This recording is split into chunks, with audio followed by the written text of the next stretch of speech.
Hi, my friends. Welcome to Sort of Brilliant, a show where the characters are made up and the sorting absolutely does matter. My name is Rachel. And I'm her best friend and co-host, Lauren. Every other week, we're going to invade a fandom and determine whether your favorite character belongs in Gryffindor, Hufflepuff, Ravenclaw, or Slytherin.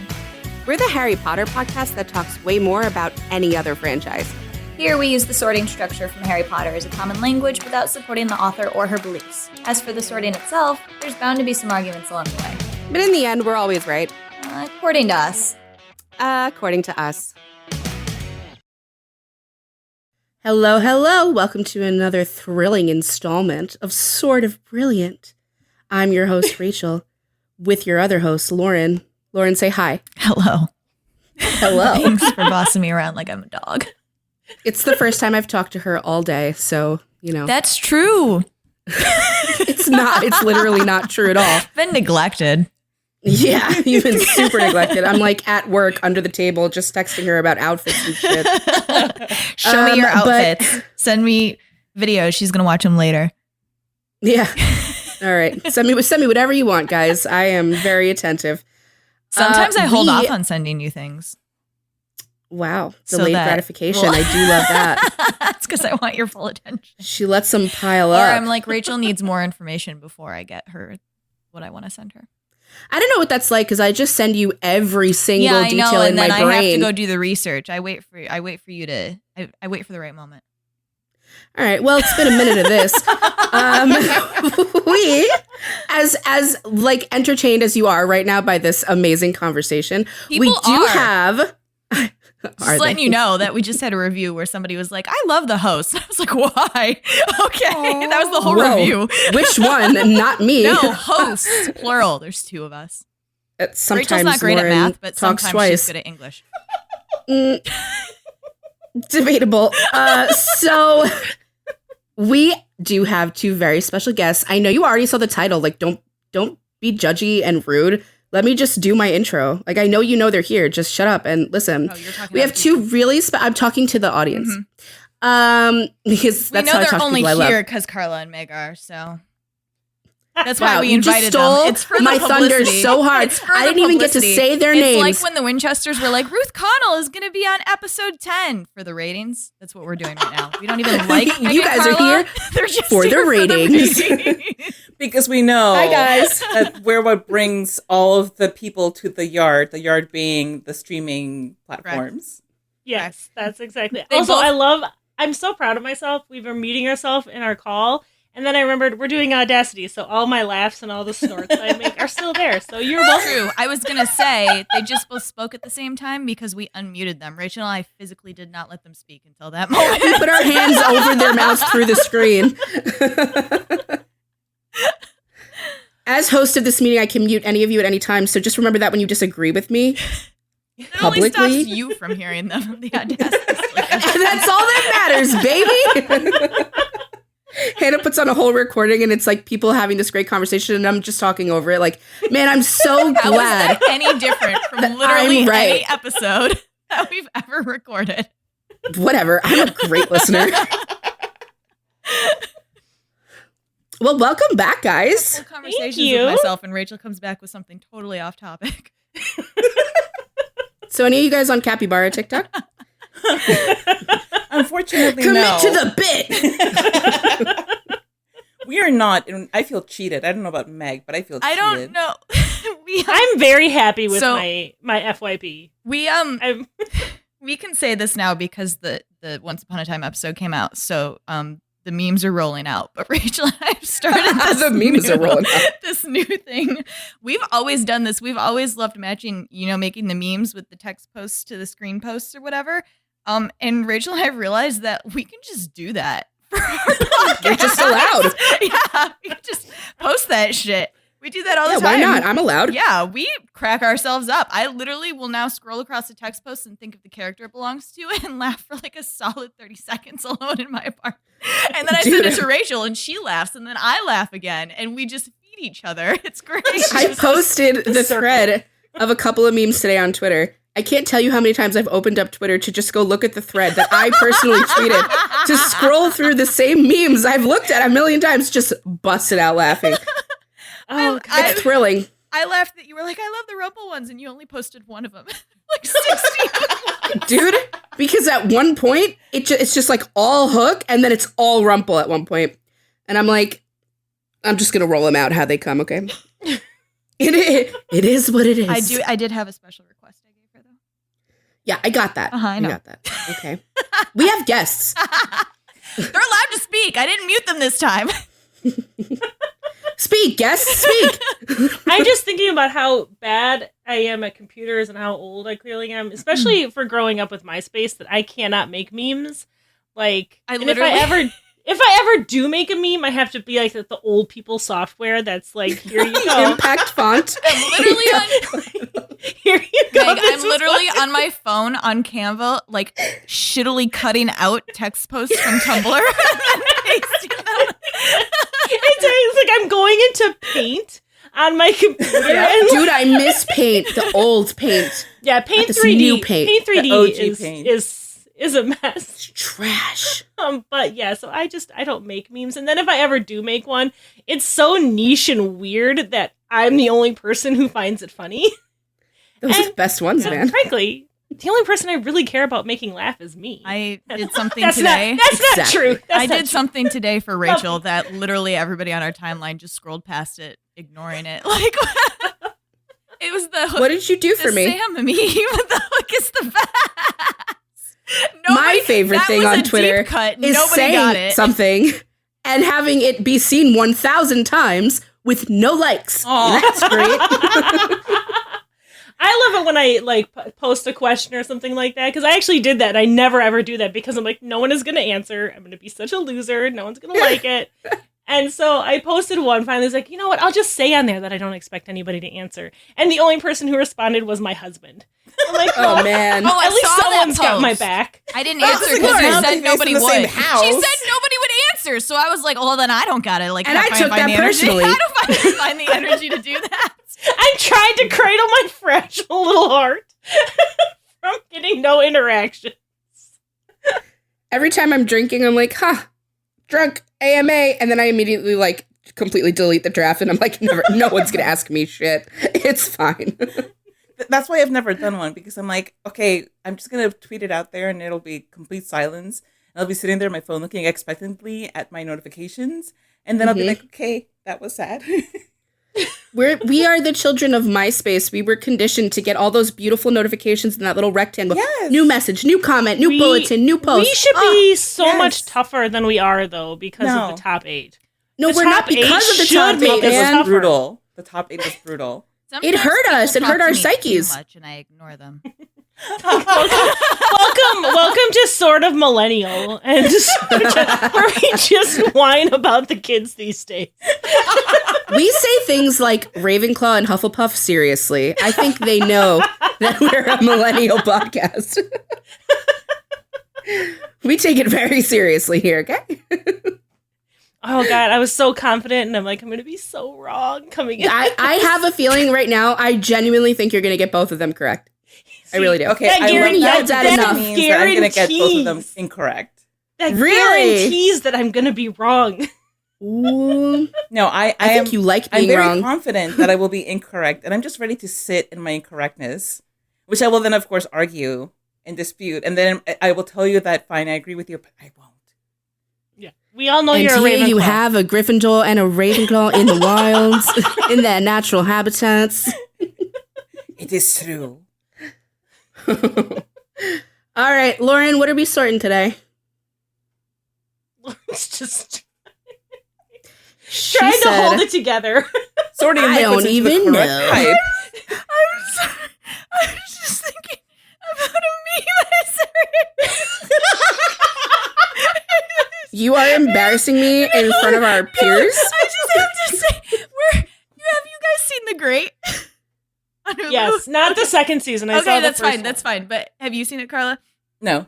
Okay. Well, we're sorting it. It's our next episode. There's Peter the Great. It's about. It's gonna be bad. It's gonna be nothing but laughing. Yeah, no. But bad. so Peter the Great is making. He's off. He's like just he's not great. Himself. He's full of himself. He's got an ego for no reason or whatever. And so he has an ego because he's the king and he was considered to be anointed by God. By God, yeah. He's like, I'm God's choice. He's very matter of fact about it. It's like, he's like, yeah, I'm the best and everybody thinks so and everybody loves me. And like, that's just how life works. And he's really fucking funny. And we're collecting memes for it. And earlier I sent Rachel one that was like, midwife, I dare you to call her that again. Lauren, please. You know how long it took me to understand what mid meant? That was such a long way for this joke, Lauren, also. I can't wait for Meg to bully me into watching it, and then I will, in retrospect, get it, and then I will message you, Lauren, and I will say, hey, Lauren, I get it now. You'll be like, what are you talking about? I am done trying to get you to watch shows about rich white people in the past. Like, I understand it's just not going to happen. It has finally happened. I'm saving that bullying until Don't you guys watch Downton Abbey? I quit in season 3. She quit. All right, well, this for reasons. So... This show it's something. It's funny anyway, though, for sure. I'm sorry. I was thinking, Rachel's daughter is texting me. Hi, Lauren. Texting you, I had a cough attack. She said, hi, Lauren. And then, she's trying to play a game with me. Sorry, your mom took me. She's trying to play games with you. Give me her address. Let's go. We're sorting the cleaning lady today. Unlike I asked that question. There will be no memes for this show because because we don't understand. Unless you guys send us memes about it, we will post them. Right. Oh yeah, I guess we could go on Tumblr. Did we not just go on to a whole thing about how I don't know how to make memes? I said if you find them in the wild, is find a text post that like is the character, and then we can actually make them. But wildly exaggerated. Yeah. Satire. I'm gonna be on the lookout for that from now on. Yeah. It'll be like 4 months later, and I'll be sending you stuff, and I'll be like, "Oh, isn't this so Thony?" And you'll be like, "Oh my God." For example, so over. My favorite Captain Hook one that I made is like, "Oh no, I just realized my entire personality is based on trauma." Delightful. Anyway, no, wait till you guys see the Rumple ones. I'm so serious. When we tweet them. I'm putting them in the group chat. I'm putting them right in there. You gotta see these Rumple ones, man. I pee myself. They're so funny. She finds the texts, and then I put them on the pictures. And I like work to find the pictures. I don't just put it on any picture. Like I'm telling a story here. Get this teamwork. I put the text on the pictures. It's a lot of work. And then I send it back to Rachel, and then she pees herself all over again. As if I've not seen the text post that was going on the image. Anyway, enough about the meme. It's just your own personal Cards Against Humanity. Yeah, right. Or what do you meme going on? What a great way to describe it. I like that. That's exactly I love how what we it said is. Cards Against Humanity instead of the game that is about making your own memes. What do you mean? They have a What Do You Mean family one that has We played that in Vancouver. I played that with my children, and it's ruined What Do You Mean for me because Oh boy. my kids aren't I may funny. have to buy that. No, my kids are hilarious. They're not old enough Roasted. to be funny. Roasted. They are too happy. I don't to be know funny. about that. I don't know. Mine, they're too confident. Mine is like 6, and she walked in here with the new. I got her Roblox Monopoly the other day, and she couldn't get the plastic open, and she goes completely like straight faced. How does one open a new Monopoly box? Oh my God! I'm like, what just came out of your mouth? She said, how does one go about opening this new Monopoly box? With her cute little lisp, because she's 6 and missing her front tooth. Like, oh my God! I don't understand. I don't know where it comes from. That was from George. She's so cute. Oh God. Mother, how doth I open I'll this? tell you, the one for me the other day was we caught her say bitch under her breath the other day. And I said, what did you just say? And she said, I'd rather not talk about it. And I said, no, we have to talk about it. And she goes, let's just forget it. She mutters away, come on, bitches, be crazy. My son, when he was about that age, he really desperately wanted to curse, but he didn't want to do it in front of us. So we had like this giant box from some appliance or whatever. And we said, okay, this is your house. Like, this is your little house. Whenever you feel like cursing, just go in there and like curse away. And then he went in there one time and he cursed like so softly we could barely hear him. And then he came out and then he never wanted to do it again. Oh my God. He got it out of his little system. Like, you can swear, but you're isolated. Right, because the thing is, like, he didn't want to do it in front of us because we told him, you know, Yeah. It's okay every now and then, in context and whatever. Just like, Right. don't make a habit of it. And no, he just, wanted to get it out, and he decided, I don't think this is for me. Yeah, my kid, my oldest, is 14, and that's an age where swearing just isn't funny anymore. It's not cute and anything. I'm just like, when we told her she could swear, I regretted it almost immediately because it was just like the floodgates open. And I knew she was doing it when I wasn't around and stuff like that, but I had to finally be like, can you just not anymore? And for me to be like, this You're is my little baby. no, this is too much fucking swearing. Can you calm the hell down? I mean, seriously. I do not want to hear my baby say "fuck that shit." I don't like it. I'm not a fan. I'm like, can you go back? Can we rewind? It's so funny when they do it when they're little, but I haven't thought about the long-term repercussions, and I will continue not to do that. I told you need your cursing license. What are you doing? You're not allowed. You don't have the license. You don't have the paperwork yet. Well, we told our kids once they know how to read a room, they can swear. Like, once you understand where you are and have some sort of semblance of appropriateness, then you can swear. I did not realize that my oldest would always feel like it was appropriate to swear around me. Mm-hmm. I don't fucking know why she would think it was okay. So weird. Let me be super smooth here. That's when you sit her down and go, we're not friends. You're my daughter. We are not buddies. We're not peers. Okay, there's a hierarchy in this home. Yeah, okay, so I'm going to be like super smooth. I'm grandma. going to be super smooth now and say that I think that Chris would totally swear. Fee would have a heart attack about it.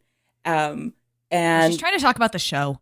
And then she is. Luca she's like, would never do it. Let's clean up this intro and get into the cleaning lady, you guys. Let's call Thony in here to What do you mean? It's only been 16 minutes of bullshit. Is the guy's name Armand or Armando? Because you wrote It's Armando. It's Armando. They call him Armand, right? Yeah, they call him Armand because he's ashamed of his roots. It's Armando. So he's like, there's get just the fuck one extra syllable. Like, it's not Get rid of that the hard. O! Get rid of the O!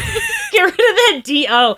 Well, IMDb actually has him as Armand, too. Like, Wikipedia, all of it has as Armand. I was confused. And I refuse. I feel like Nadia is really the only one who calls him Armando. Because she's right. And mostly when she's mad at him. His name's beautiful, and I so know. is he. Like, he's just gorgeous. Let's get into it. What's wrong with Armando? Like, why are you ashamed of being an I Armando? knew an Like, is your Armando. dad an Armando and you didn't like him? Is that what this is? You're trying to distance yourself from your father? Valid. Oh. I mean, Like, he I am literally more is trying to confident in my distance sorting himself now. from his father. Like, he absolutely is trying to distance himself. There's a whole bit about it. They didn't see it, but we know what happened. We don't know what's That's the going on. point. I'm going to tell you all right now.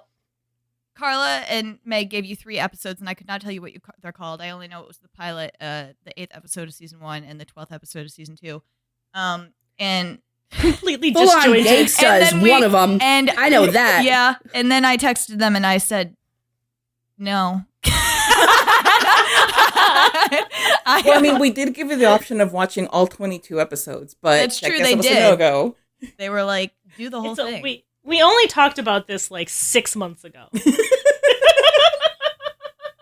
I mean, to be fair, when Rachel and I put episodes like this into the schedule, it's explicitly to give ourselves a break from watching Once Upon a Time for 3 months.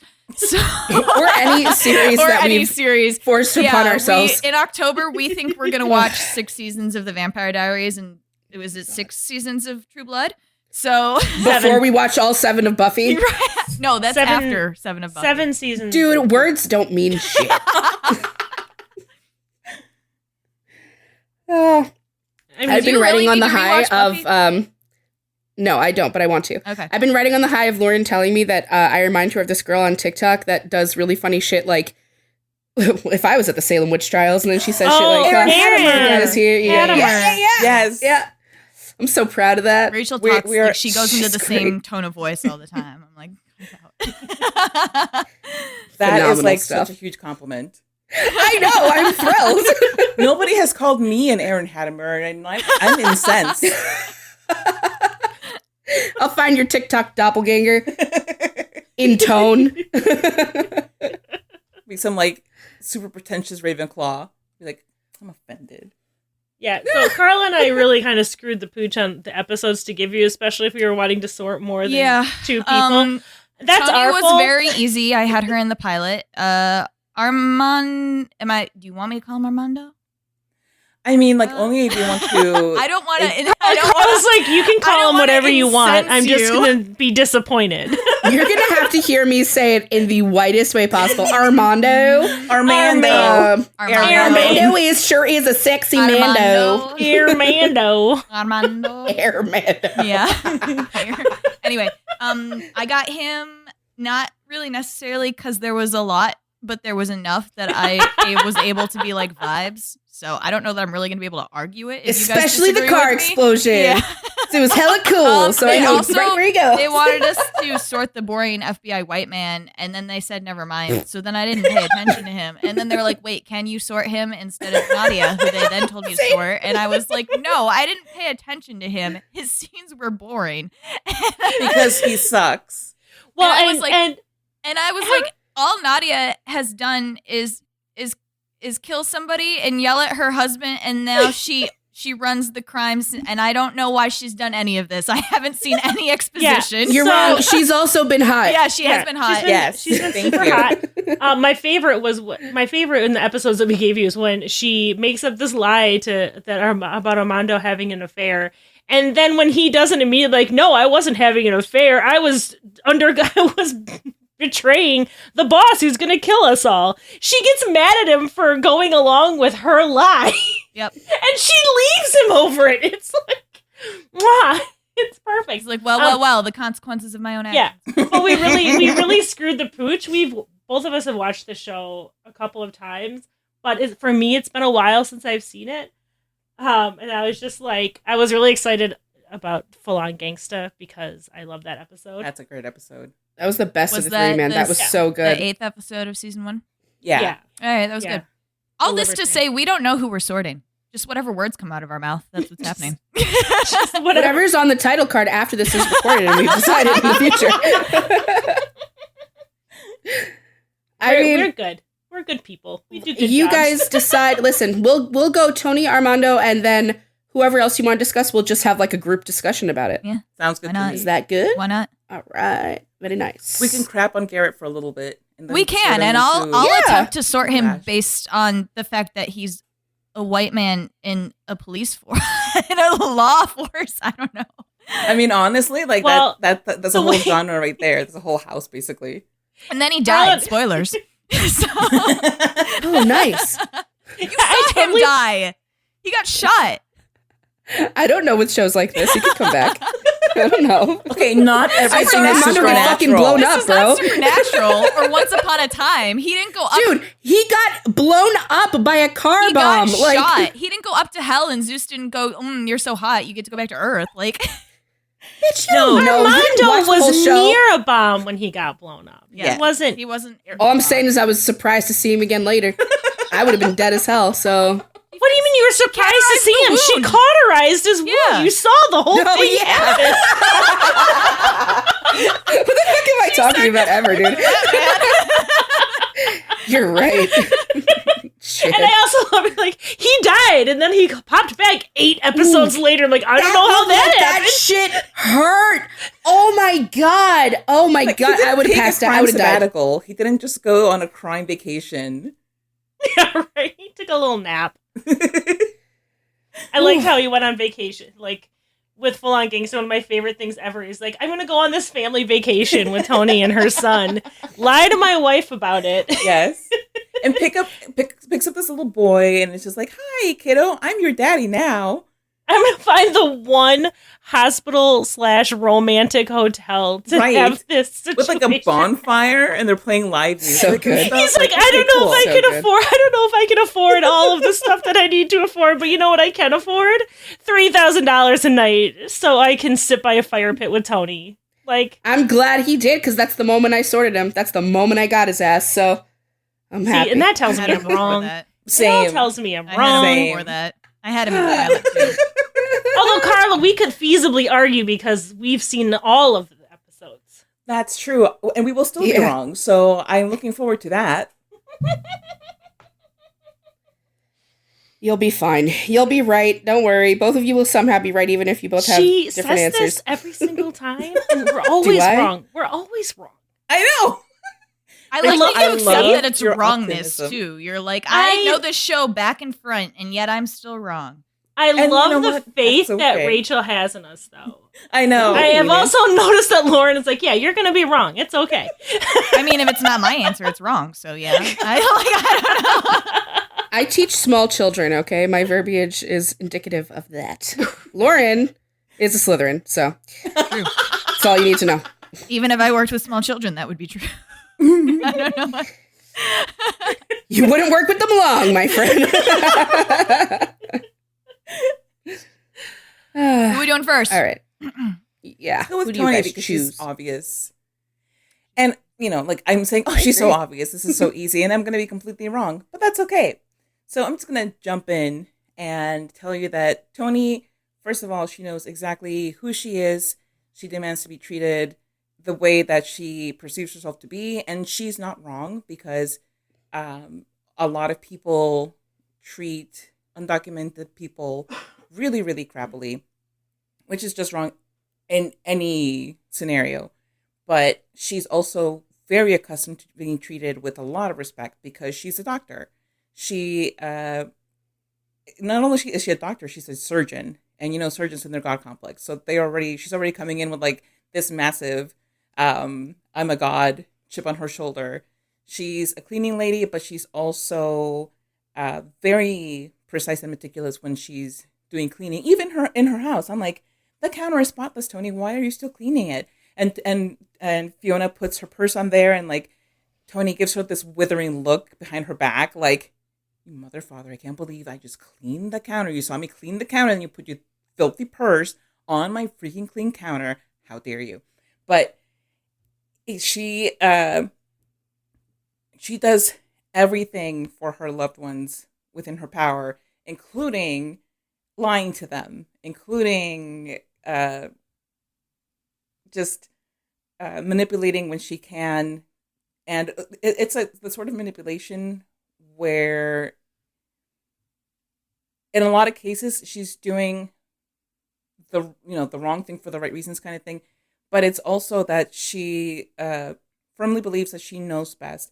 A lot of the times she's right, but at the same time, it's like, oh my God, like you can't predict every outcome just because you think this is going to be the way that it works out.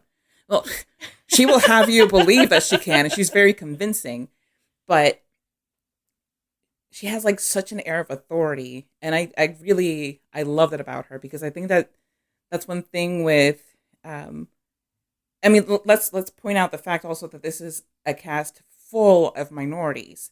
Thony herself is played by Elodie Young, who is French and Cambodian, and Fee is played by Martha, who has the last name Milan. Martha Milan, who I believe is Filipino, and they have the young kids who are Asian as well. Armando is Mexican. Nadia is Argentinian. So like, there's no like white person the white passing. man, FBI. Yeah, we will talk about him later. But like, no white people are positioned as the good guy in this, which I love. But going back to Thony, so Thony is not going to take anybody treating her like crap at all. And I love and respect that about her. I love that when she pulls a Karen, but in like the best way that you can, because she goes to this like fancy resort to get her son a liver transplant. And then the resort's like, listen, so we had to bump your kid for another procedure, which is probably a cosmetic procedure, just somebody who paid a lot more. And she's like, you're going to operate on him now. Oh, you're not going to do it? Then I will. And she does like all of these pitting people against each other kind of things. Works out marvelously. She does a splendid job. But then she still breaks down and cries after that because it's still like a lot going on for her. And I think that that's very... I think that she's a Slytherin, and I think that they do like a really good job of portraying somebody who can be seen as very one note, just pushy, just coercive and manipulative because she has to get away. Especially in season 2, you guys didn't get to see a lot of season 2, but season 2 she really amps up her her thing of like, I'm the one who is running the show here, and you guys have no idea what you're talking about. Just follow my lead, and we'll be fine.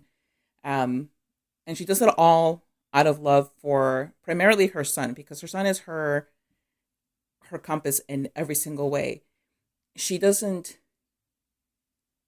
even though she has these burgeoning feelings for Armando, but I think that takes a back seat, in part because, I mean, he's not hers, but also because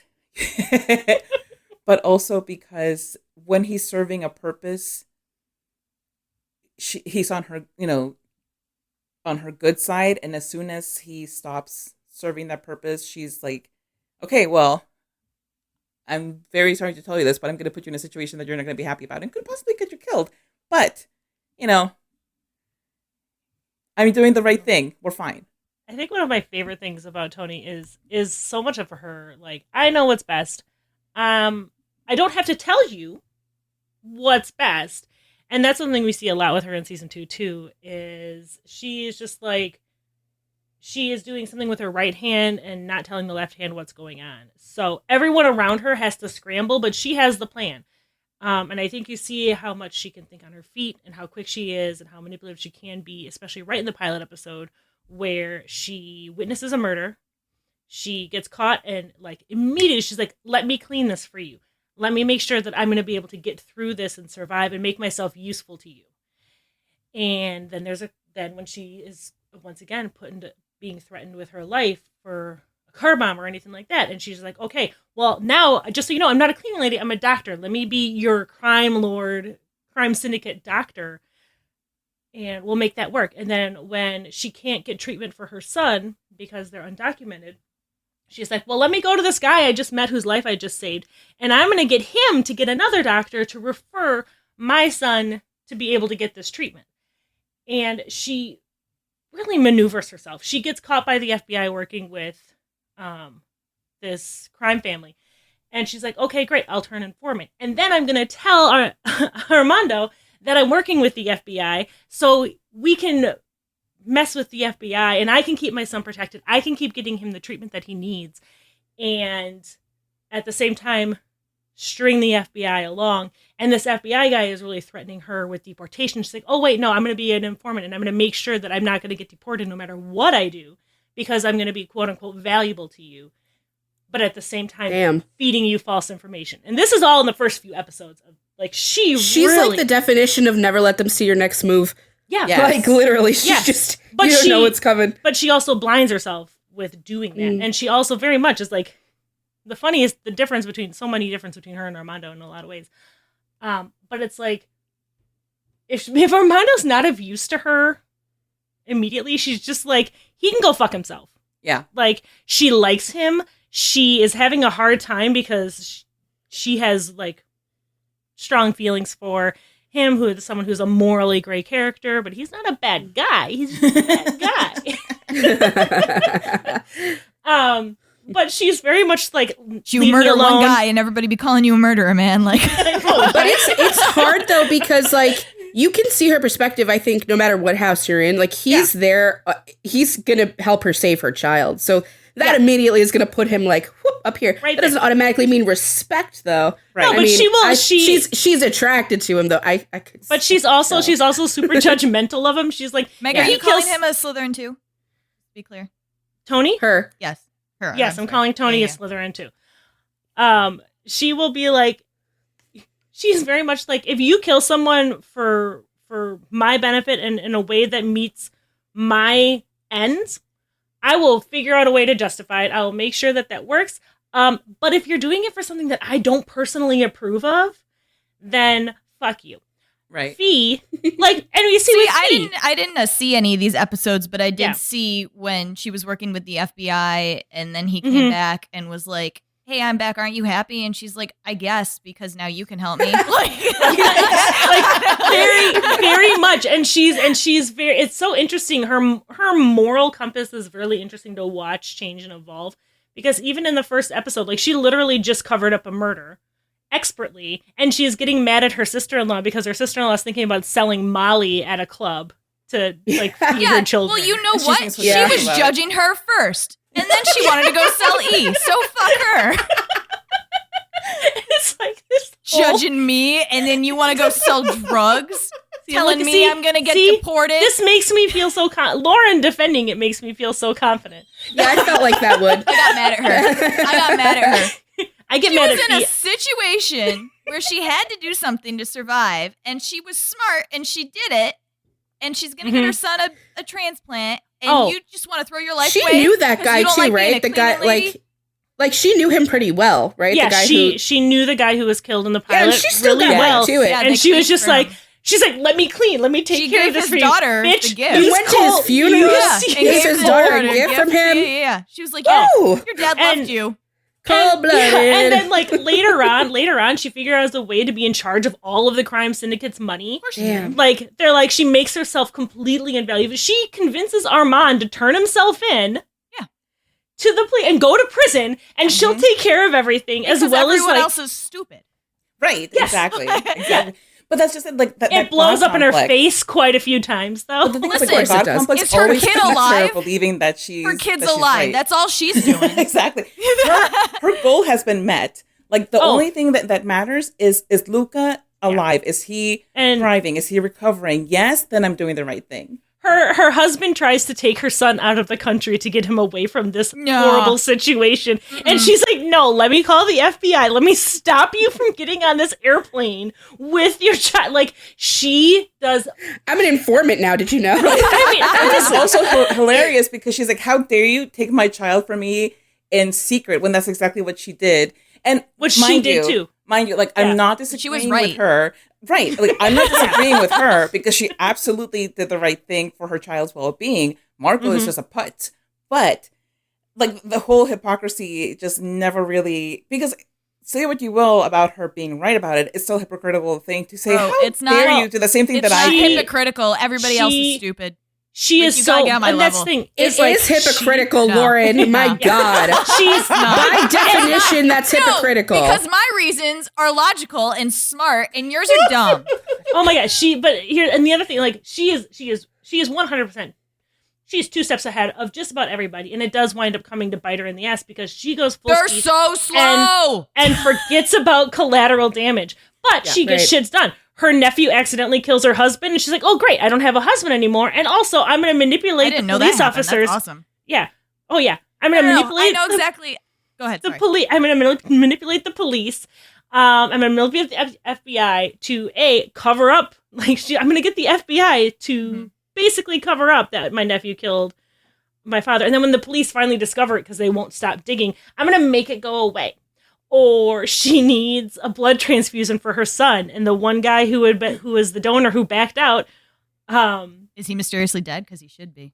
No, here's still even better. Like, she goes to him, she manipulates the doctor to figures out who the donor who backed out was. It was that's HIPAA laws, folks. Yeah, laws. Absolutely. He does. The doctor doesn't do it. She, like, sneaks in and gets into his computer. She broke a law. 100%, 100%. But then she's like, I'm going to go and I'm going to talk to this guy. And if he decides that he wants to help my son, great, that's wonderful. I'll offer him money, which is also super illegal. You can't pay someone for organ and blood donations.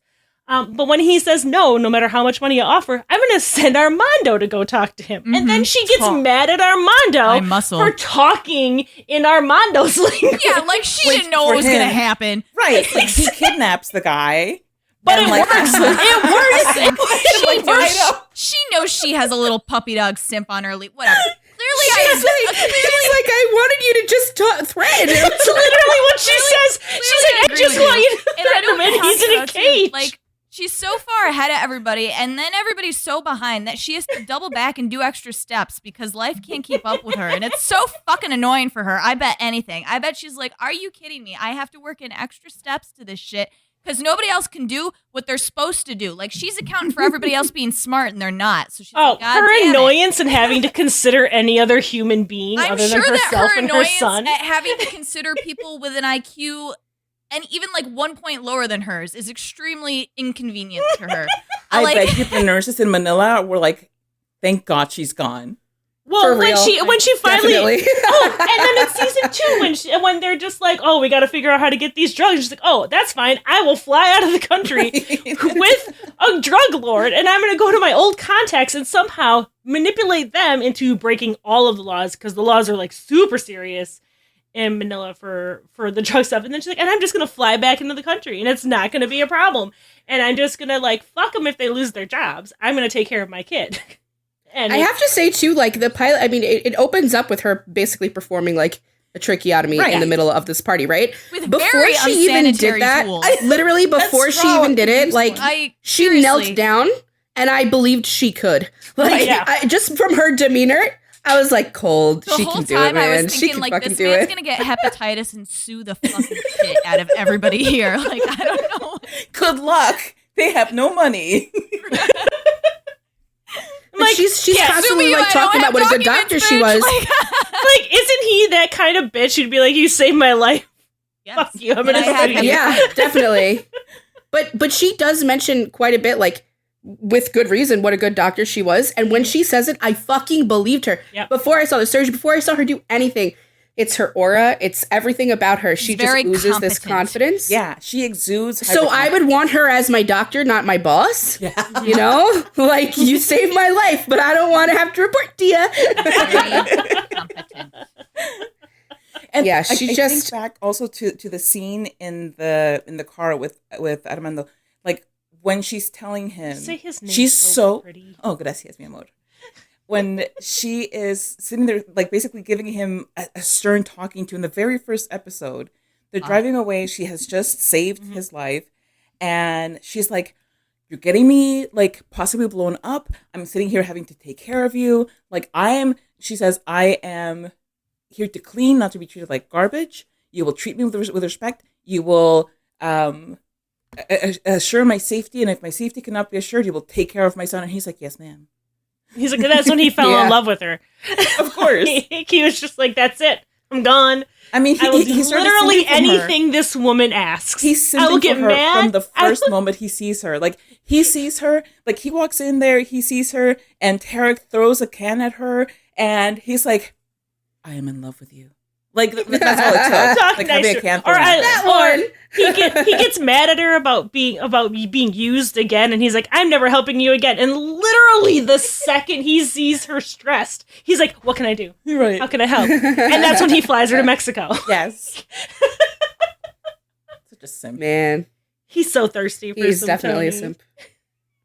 I mean, it's hard not to be, though. Like, this is what I'm saying. Like, I would want her for... I would totally have a crush on her for sure, because she's. I mean, I think, did Lauren say we agree with you? Did you tell them? I said I did. Oh, well, yeah, we both agree with you for sure. Yeah, I didn't want to nailed that one. You, even though I knew your answer. That's really nice. I know you love speaking. 1 for 1. Sure do. Yeah, no, definitely. That was like, I didn't need anything past the tracheotomy. I was like, oh, I know what you are, but then it's like you guys said, man. Which, first of all, let me compliment how fucking great that analysis was for both of you. Excellent job. Note the surprise in her voice. No, seriously, it was just really good. It was very well spoken. Very good.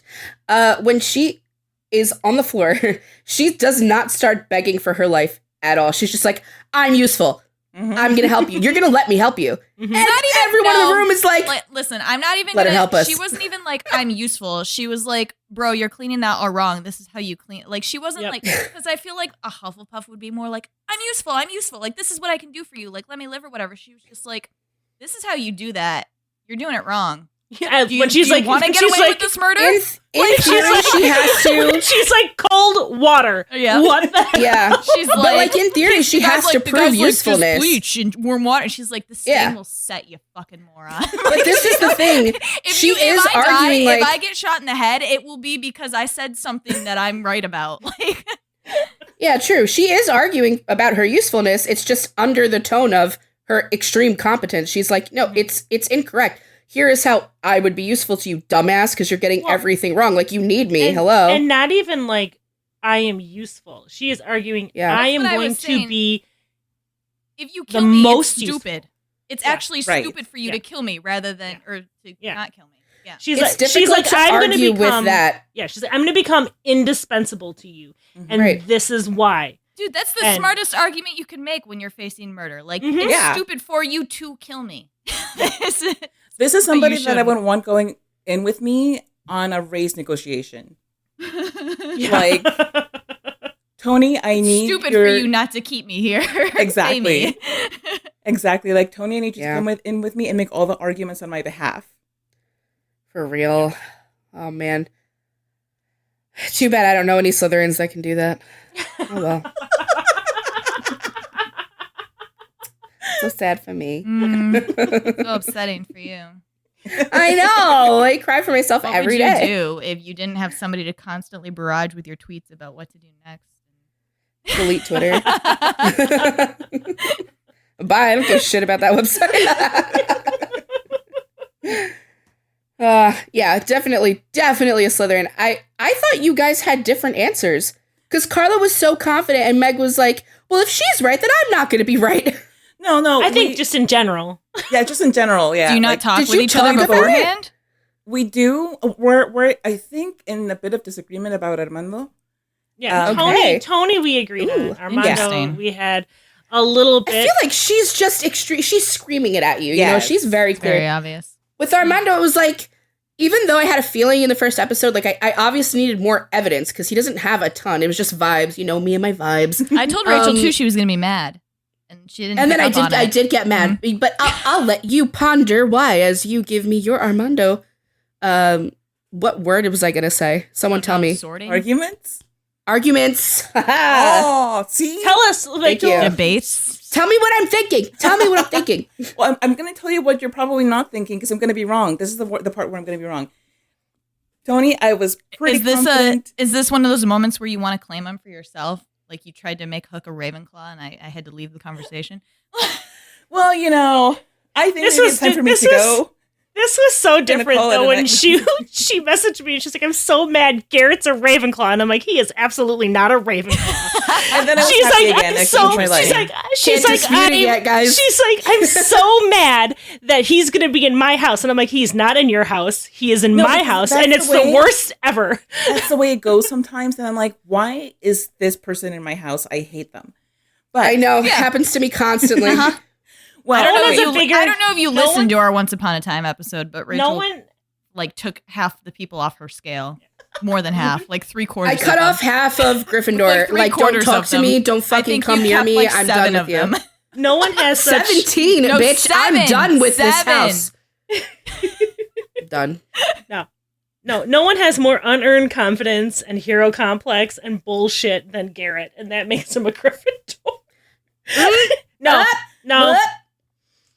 I don't know. He's the worst. That could be very true of other houses. Okay, it's not over yet. Anyway, Meg, don't give up so easily. So, okay, to jump in then, I am okay, and this is where I'm going to be wrong, and I already hear myself being wrong, but I'm going to run with it anyway because you know what?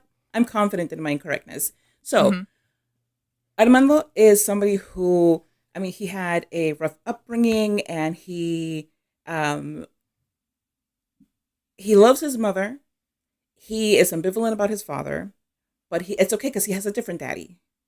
Daddy Hayek.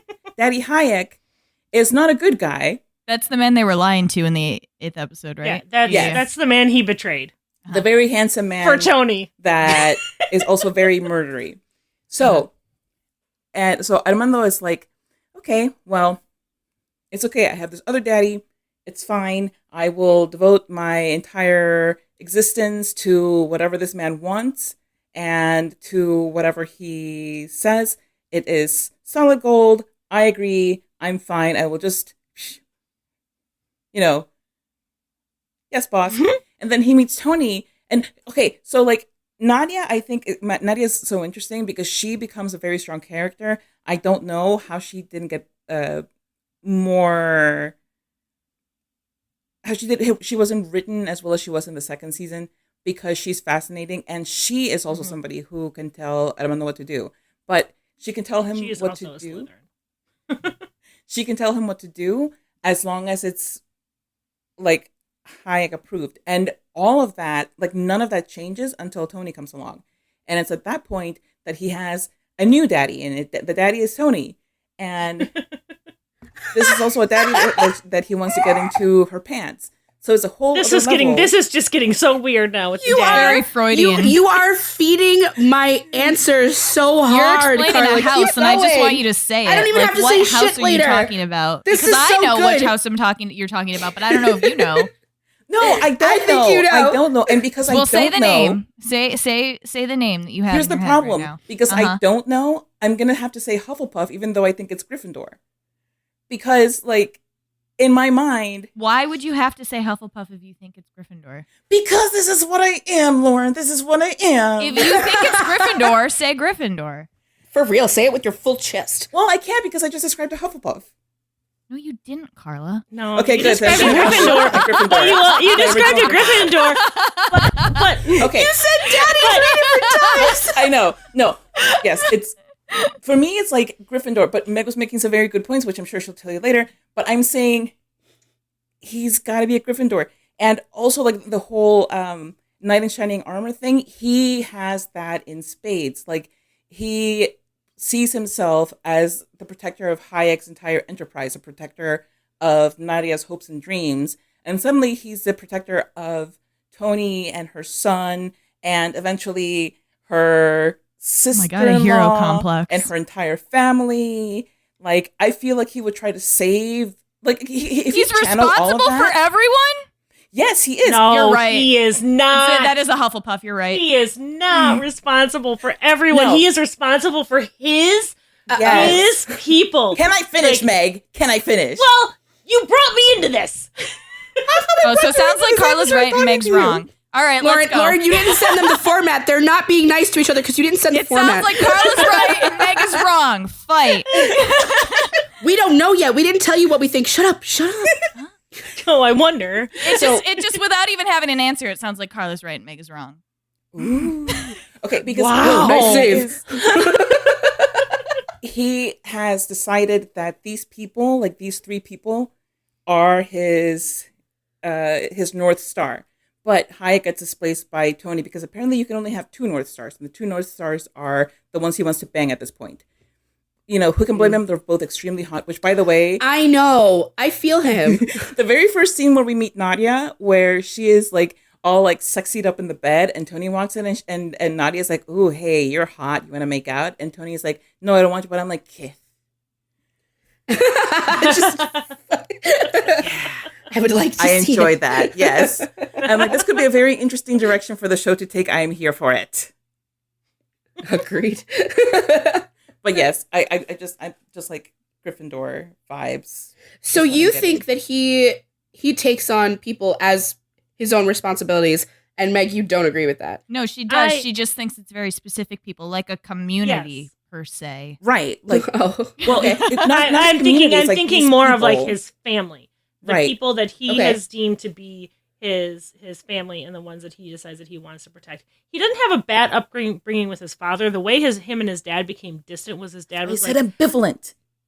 he doesn't become ambivalent. He misses his dad. He's sad about his dad, but his dad said, "Don't work for this family. This family is going to lead you down a terrible path." You know And the left Armando- side of the scale exists, right? Like not all of them hate Also, their I was dad. going to say, I'm glad you said that, but it's also Yeah. just like the very fact that you're bringing up his father so much as I so didn't bring prevalent in up his his decision dad. making. I see, and that's the I'm thing is just like, saying. I know, She's I bringing don't him up to see, refute Yeah. my point about yeah, Armando having all of these daddy issues where everybody, well, not everybody, where Hayek is his daddy and then Thony is his daddy.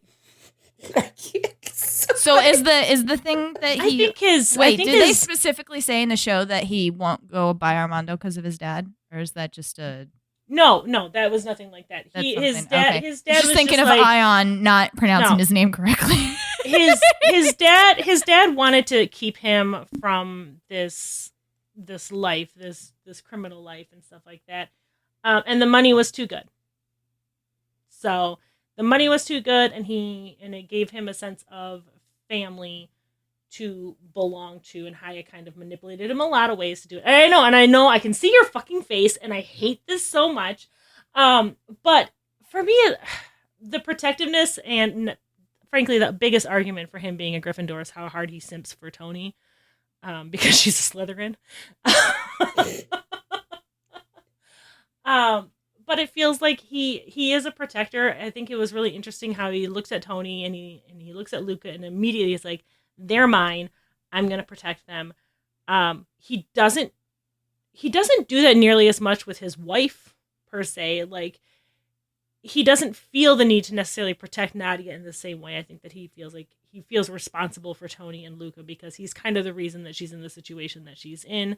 Nadia is very confident, can take care of herself. So is Thony, but he has just decided these two are mine, and I'm going to protect them, and I'm going to do whatever I can to not only protect them, but like make them like me and make them be a part of my family. And yeah. And he's like, he even warns Thony when he's like, if you start working for Hayek, if you do this, you're never going to be able to leave. And then when she decides she wants to leave, he does everything in his power to help her leave, including turning Hayek in and eventually killing Hayek to protect Thony. Damn. To protect Thony and, more importantly, Luca. He starts working with the FBI and becomes a rat to protect Thony and Luca. Whoa! Like, he goes... Get him out of my house. We don't got no rats. I say as we got Peter Pettigrew. Wait, so Meg, what do you think he is? I mean, my initial, like, my knee-jerk, and this is where I'm always wrong. When my knee-jerk, I feel like I'm always wrong when I talk to you guys. When my knee-jerk is Hufflepuff, it almost always winds up being Gryffindor. Because you thought you were Hufflepuff. I think you just fundamentally, like, attribute your own, like, things you recognize in yourself to Hufflepuff. Like, you love yourself, Meg. Just love yourself. I don't love yourself enough to admit it. I don't. But because I don't feel like he has daddy issues as much as Carla. Gryffindors don't have to have daddy issues. No, not necessarily. I'm not saying that, but when you talk about, like, when you're just like, when you're like, you brought his dad up 3 times. This is hilarious. I'm stressed. Nobody knows what's happening.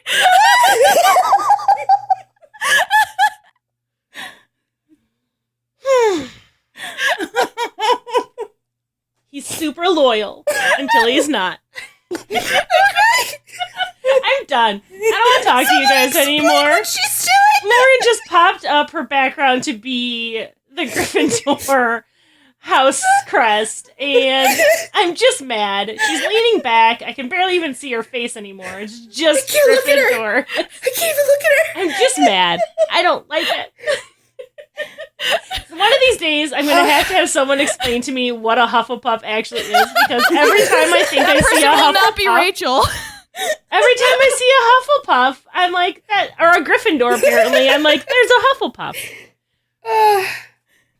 I don't know. I don't know why I'm so salty about Gryffindors. I really am. Because you gotta love yourself. You're okay? like Rachel is now, refusing to accept, like, okay, all listen of to them. me. A lot of Gryffindors really piss me off, and I'm going to be honest with you, it's a lot of Gryffindor men. I don't think they make a ton of sense. I think the simpery is disgusting. You have a whole-ass wife. If you fell in love with another woman, then don't attribute, like... First of all, this is coming as someone who liked Armando. Right now, I'm just being, like, a good feminist, because he done pissed me off with that, okay? Yes, she can take care of herself. Nadia can take care of herself. That doesn't mean you shirk your responsibilities and your loyalties, because now you're, like, moon-eyed for a new girl who is perfect. She's amazing. I completely understand why he fell for her. She don't need you. But exactly. It's like the hero, like the lizard brain on these Gryffindor men. It makes me ill, sick to my stomach. And like I said, the simping is what. Whereas even like when we were talking about it, I stayed loyal to what I wrote before we started talking. But he was like talking and listening to him, like puppy dog after Thony, and especially when she like pisses him off. And he's like, "I'm never helping you again." And not 30 seconds later, he's like, Bro, he got out of jail and went to her house. Like, I don't even know what you're talking about. What can I do for you, baby? Hello, Meg. You have to also like it. We realize that like Gryffindors with masculine traits are so different from Gryffindors with feminine traits. Like if I'm going to put Armando in like the more masculine category, that he's going to piss me off more than female Gryffindors would. And it's hard for me to put him in my house immediately because I'm like, I wouldn't necessarily do that shit. Like, that's clown shit. You're just like drooling over this girl. What are you doing? Make her work for it, man. I love it. It's completely different from how you and I would act. So we don't want to ask because it's embarrassing. Follow me around I'm a and little hot simp for it. Yeah. And I'll reject you and it'll be great. And you'll never leave me. It'll be great. Please. I can't take them. I could never date a Gryffindor man. I could never. Lauren's like, I'm going to neg you so hard and you're going to keep coming back for more. God. Well, this is And honestly, that's what happens with Thony and Armando. I told her, I texted her and I was like, you're going to be so mad. And I was so mad. She finally figured it out and she was like, it's because they always, I was like, listen, when people want a show to be good, like I should yell at them, but they just know that it should be Gryffindor Slytherin. Like, I'm like, they're unoriginal. They can't try for anything because you should be doing Hufflepuff, Ravenclaw, or Ravenclaw, but they know what gets people. And Rachel was like, I'm just so mad because it's always Gryffindor man, Slytherin woman.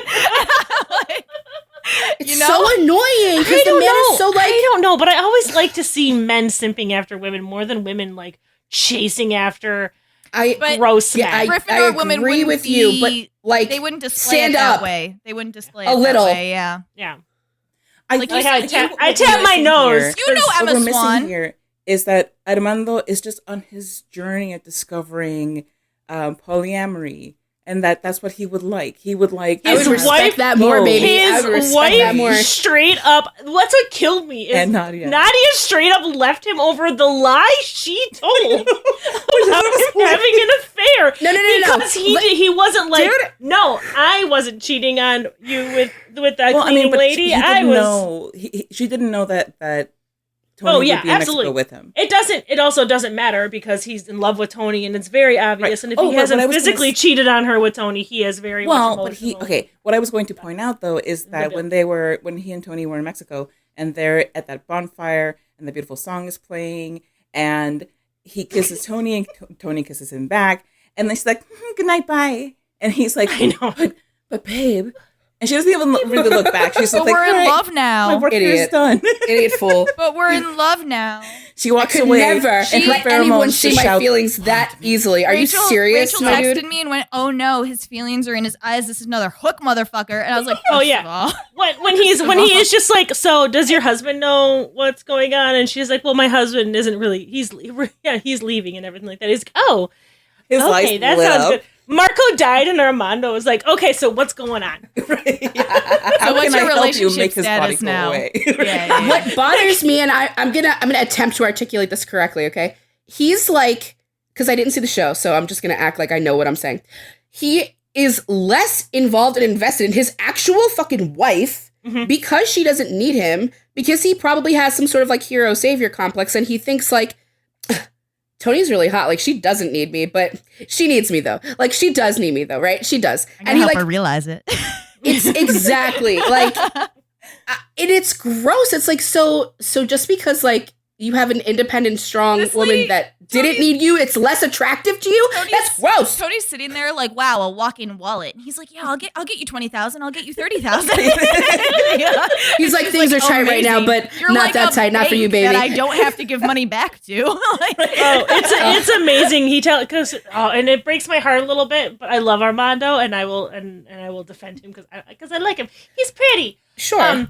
But no, so he tells Nadia, he's like, we're going to do this last score. It's going to be $6 million and we'll be able to leave. We'll be able to disappear. And she's like, yeah, we'll set you up for life. She's like, great. I'm going to get all of this stuff planned. I'm going to get it taken care of and it's going to be fantastic. And then like literally the day before, he's like, oh, by the way, Thony needs me to go to Mexico with her. I can't give Nadia Slytherin based on the fact that she told the dumbass lie he told her to tell, and she didn't like set it up or anything. I really can't. I really can't. Like that's my. Just tell her my aunt, who's totally alive and is easily verifiable, that she's dead. I agree, and that's one of the things I actually really like when I come and talk to you guys on this, because it does give me different thoughts. I will never understand the house sorting system. Like, this is just something that is never going to happen to me. I missed that boat. But it does help me kind of clarify my thoughts. And the more I think about it, I do agree that Nadia's probably more of a Hufflepuff, because she is very much like... I could give her that. She is sticking by this man until he finally... For reasons unknown. Finally, and she finally, she finally leaves him, and like for good leaves him. And I joked that it was over the lie that he agreed to that she told. But she's tired of it. She can tell he's in love with somebody else. She cannot believe that they're sticking there. The cleaning lady. So many times. The disdain in her She's voice. so classist. Oh my god. The disdain in her voice for the cleaning lady, and not because like this Thony is threatening her. That's marriage. what made me give her Hufflepuff. I'm pointing at the screen. Yeah. Like, she said the thing. I was like, I see. I know what you are. But then, like, she's still loyal to Armando, even though their marriage is over, and she still doesn't want anything like terrible to happen to him. Well, she's latched on. But she called her ex-boyfriend to come save Armando. I know. Oh yeah. And then Armando's like, "See ya, baby. I'm gonna go hang out with the doctor lady. I'm gonna go into business with Thony now. Remember how you told me you didn't want me to spend any more time with her? Well, we're in business together." But watching Thony become like I would have shot him myself. How dare you? I would never. Watching Thony become a crime lord has been really fun and interesting, even though she's not really willing to admit what she's been doing. Oh yeah, just like Mad Moms. Yeah, it's basically she's like we're gonna launder. She's like we're gonna launder Armando's money in this literal cleaning service, and then we'll run a clinic out the back. And then she's like, I have all of the money from the crime people, and she's making Nadia like beg her for money. Yeah. This is why Slytherin women with Gryffindor men are a fucking like. It's a great ship. Like, don't get me wrong, but what? Oh my god. Gryffindor men are such enablers, Hey. and this is why Slytherins love them. I'm telling you right now, you can do no wrong. You know what? I just thought of that Superstore. You get a Slytherin man, Gryffindor woman. There you go. Oh, I loved that. I know you did. Thank you. Yeah, there you go. That calmed your soul Finally. a bit, right? Also, Ross and Rachel, which I like. Shut up, everybody who just groaned at me. Shut up. I like Jonah and Amy. They're good. I love Jonah and Amy. But Amy doesn't so simp good. for that shit at all. She's like, you're annoying, kind of. Hell no, she doesn't. That's what I'm saying. She's like, you're annoying, and I don't know why I'm turned on, and I'm even more mad about it. Respectable woman. Same with Rachel. She's like, you're fucking annoying and nerdy, and I hate you, but I still want to marry you, I guess. Yep. Like, I don't know why I can't stay away from you. You aggravate me. Let's make out. But then go away. Like, I get that. I can respect that. The Gryffindor men are just like, you need $20,000, baby? That's what you need? You I'm going to tell you you're never wrong? You don't even have to make out with me for it. right. Ugh. Well, and it's If I like win your heart, it won't be any trickery. Armando was so pissed off at Thony through the entire second season, but every single time she's like, he was sitting in there in jail, like, I'm gonna go kiss her so hard. I'm gonna kiss her so hard.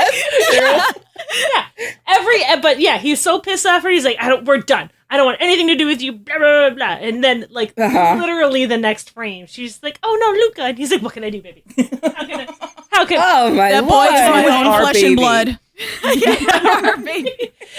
He went on that nice family vacation, and then he left like, her Mommy, in Mexico. who is that man? What's his name? I don't know him. But we didn't even talk about that though. He leaves her in Mexico, and she convinces an FBI agent to smuggle her back into the country.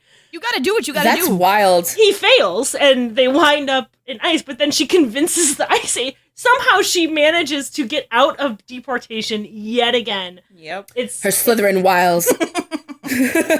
She's fantastic, and I love Armando, and I will defend him till my dying breath because he's he's great. He's just a giant dum-dum. Oh yeah, As so many of the Gryffindor men are. 100%. But None of them are listening to this. I don't give a shit. Say whatever I want about you. Hey, 6% of our audience are male identifying. but how many of them are Gryffindors? Good question. Probably. They don't have the attention span for this. But okay, can we just like trash talk Garrett for a couple minutes? Yeah, go for Go it. for He it. was All I white want in and the he world. died, so he was useless. Yeah. When he tried to high five that like blonde lady cop, I was like, oh, And get even she off was my like- screen.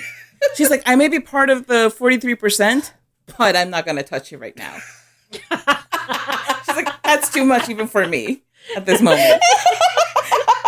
He is a walking ACAB, is what he is. He is. He's Okay, because such a what you guys didn't doofus. see is the episode where he decides that the way to get Tony we to didn't cooperate, tell you to watch it. Well, yeah, because it wasn't relevant to what we really wanted to do was just talk about Tony and Armando. But so They gave us Garrett's name. I just want to say it to Sort. And then I was like, who is this man? It's okay. I know, because we weren't I didn't realize how little Garrett there was in the episodes that we gave you and it's what fine. little there was of him. It's fine. He sucks. But the thing that I do want to point out, okay, so he wants Thony to be an informant, and so he's like doing everything he can to kind of convince her. He can't convince her. So he's like, he starts threatening deportation. Well, I could get you deported. I could get you deported. So what does he do? He calls for a raid on one of their work sites, gets a bunch of her friends, her and a bunch of her friends, corralled up in an ICE detention center. And they show you like how horrible those detention centers are. There's a woman in there who is like fully dilated, about to have a baby, and the guards are like, she'll be fine. So of course, should have been American. Right. Thony being a doctor delivers the baby. It's complicated. She does what she needs to do. Oh no, she gets them to take her to a hospital. That's what happened. Yeah. But yeah, she convinces ICE to let an undocumented person leave, so that they could have the baby in an actual, healthcare facility. But the whole point of this is that Garrett does this as a move to get what he wants, not thinking through the consequences, that maybe Thony will not want to really cooperate with him if he endangers her and her friends. So wait, can I ask you, Carla, do you think he's not thinking through the consequences, or he just doesn't give a shit about them? No, he does not care. He doesn't care. So then you might be right about Ravenclaw. Yeah, he's why wouldn't she? Why wouldn't she go with me? Yeah, he's on thin ice with his job because he's decided that he has decided he knows better. He doesn't have to color within the lines. And Carl and I, on our episode, Bedwood Behead, we talk about Garrett in much more depth. And much more much more. We did 2 episodes. I'm sure they kill of him. Bedwood Behead on this show, on our show, just because we wanted to shit on Garrett so hard, and I didn't want to have definitely wed him like amazingly. But we were talking about how in so many of American procedurals that we see, Garrett would be considered the good cop who's not afraid to color outside the lines, who's not afraid to go against a cop that doesn't go by the rules. Yeah, right. He goes by his own rules. He has his own rules of justice. And one of the things that's really wonderful about this particular show is it shows how awful and toxic and disgusting that behavior actually is. Because he basically holds her son hostage to make her do what he wants. She outsmarts him, and he gets really mad. And then when he decides to do the raid, she outsmarts him and tells Armando, "Hey, by the way, I'm working for the FBI. Just so you know, we're gonna figure this out." And then he decides he's gonna hold a raid, and not even to get her deported, to get her family deported, to get her friends deported. See, and that's then, kind of on top of it, here's the best part, though. On top of it, in order to ingratiate her to him, he's like, "I'm going to be the hero and I'm going to stop it." And he drives to stop the bus to save her, Fiona, from being deported. And then he's like, "So now you're going to work with me? Look at this great thing I just did for you." That's not some Rumpelstiltskin shit. That's all. But he just doesn't sound. Listen, to sort him right. Like I don't put very many dum-dums into Ravenclaw because of the strategist brain. Everything is a strategy. Everything is a power play. They've already thought like 10 steps ahead of whatever the fuck you thought about.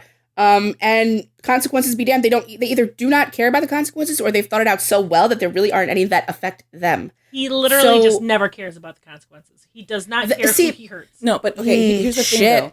Because he's not worried about the consequences for him. Yeah. Because he's a white guy sitting in his privilege, not willing to acknowledge that privilege. He knows that, like, he may get reprimanded even more at work. He may not be able to, ever become director or whatever. But he knows that he will eventually, in the end, be okay because he's a white guy working within the system who has white friends working within the system. He even tries to justify and relate when he is trapped at the border because he doesn't succeed with smuggling Thony back into the country when she gets left in Mexico. He even tries to lay him like, "Well, my dad was a good guy. He was always a really good guy, and there's black and white, and there's nothing. You're either good or you're bad. I don't understand how you could think there's any shades of gray in here." This stupid idiot, bitch. Oh, he's uses manipulation and intimidation and cruelty to get what he wants. Oh no, and is he a Slytherin? He manages to That's a little Anakin to me. I don't know. He manages to finagle his way back into his job no matter what, and that's because he plays on his older friendship with Paris Geller, which is actually it's Russo. She's Russo in the show. Liza Wiles' character, the woman he tried to high five, and he's just like, well, hey, we go way back. And he died, and she was like, he's pretty great, but also a dumbass. Basically, right? Yeah. When she's like, I almost made out with him. But this is why, like, I think that he's a Ravenclaw, even though I hate that. It's that whole thing of he thinks that he's absolutely right. He can't possibly be wrong, which is why he does all of these things that are completely foolish, thinking that he knows best. But he also doesn't care. He doesn't care that if the consequences go poorly, because they're not going to go poorly for him. They're going to go poorly for Thony. Things just work out for me. Right, exactly. Yeah. He's like, I'll land on my feet. He doesn't even acknowledge his privilege. He will land on his feet. He doesn't have to. He doesn't have to. He just shows up at his ex-wife's house. And it just works out. Yeah, that's fine. Yeah. Awful that he can only either be a Gryffindor or a Ravenclaw, truly. He can only be one of the two, based on what you've told me. And I'm putting him in Ravenclaw because I don't know him. So when you eventually watch the entire show, I want you to tell me what you think. Yeah. Okay. Because he's not one of the Gryffindor men who would be simping or anything like that, because he really hates that he has to work with Thony. He hates the fact that she constantly outwits him, constantly outmanipulates him. She manages to play him like a fiddle, and he hates it so much because everyone else he's been able to try kind of finagle. He's the man who shows up at his son's birthday party that he was expressly not invited to, and decides ex-wife Scott Lang. And he's just like, hey, I cheated on you with one of my informants, but you're gonna let me here because I have roller skates for our kid. And then he's like, acts like he cares about his informant and his final arc and everything. Where life is just a playground I'm living in, baby. Yeah. Like, and then he finally decides that he's going to be responsible for one of his informants instead of constantly getting them killed. He's on thin ice. He's on thin ice because he gets all his your informants killed. seem to end up dead. Man, Yes. What's up with that? And Not me, though. He's like, he's a white man who still has You a job see when me he dead? gets people killed. Yes. That's like, there you go. And God, you guys are so much more fun. It's so funny. You're like it's because he's white and privileged. And me and Lauren on our show, like if we did an episode about this, we'd be like, and that's so fucking Ravenclaw of him, isn't it? Our fucking language system, all man. privileged white men are Ravenclaws. No. No, not all. Oh my God. Oh my God, there's so many. But like, he just really seems to fit, though. yeah, Like the way you're describing him. This is why I have bile in my throat. I'm It's so because excited. I am That means angry he wouldn't about be this. I'm mine. not happy about this. He won't be mine. oh my god. And it's like, and I Good find for it so you. interesting. Yeah, he gets. You know how many idiots we have, Meg? Don't get cocky. 75% of the ones we've sorted are They're gone. mostly men. You They're crossed all out men. a lot of the women too. I can't believe you got rid of That was Wanda. on principle. But you I were don't- like, fuck her. I was so angry in my rage. Well, I have Gryffindor blindness because I refuse to actually accept that I am a Gryffindor. I'm like, I'm a No, Hufflepuff. you do. Terrible. Gryffindor women are the shit. You should be so proud. The men, we spit on them. Fine. Damn those Oh my men. God, I'm about to choke in my water. But it's just like, Like everyone you Yeah. kept was a man. I drew a line. It was a list. I crossed out some. and I was all making the a ones point after to the you. line. All right, whatever. I was making a point to you. Stop bringing it up like you're like, actually, on this day, in this time, you crossed out Okay. this. Shut up. So I am curious what your guys thought Fee was based on the little you got of her, because I saw Lauren had a Hufflepuff. goddamn good argument, I'll tell you that. I saw Hufflepuff, or I'm sorry, I called her Pufflehuff for her, but you didn't get to really see how hard she really fights real hard for her kids. She simps for no one.